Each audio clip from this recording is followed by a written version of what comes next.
With a lot of folks limiting their trips to the grocery store, what are some ways to keep yourself self-sustained? Lauren Olson, Zero Waste Manager for World Centric, joins us to help us all have greener thumbs. Hey there, Lauren.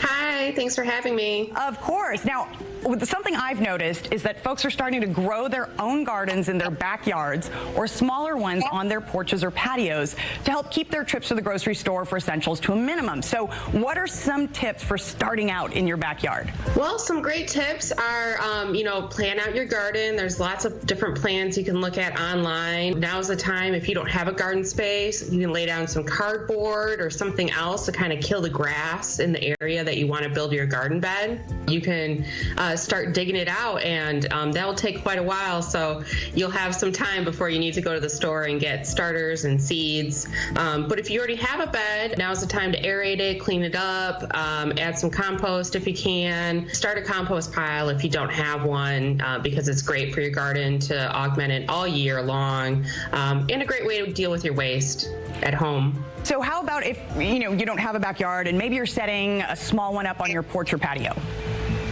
Yeah, for me, I live in an apartment, so I have a small patio and I just have a lot of containers. I have a little garden out there, and I also have a tumbler composter, so it's more contained. That way I can still compost at home and also help out my container garden with that compost.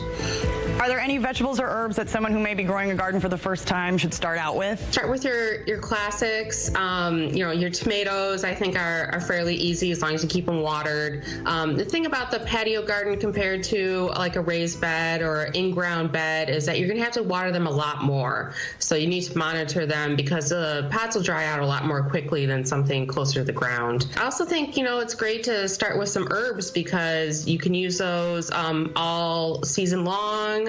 Fresh herbs, and you really become addicted to the flavor, fresh herbs in your food. What can folks do to be self-sustainable inside their homes?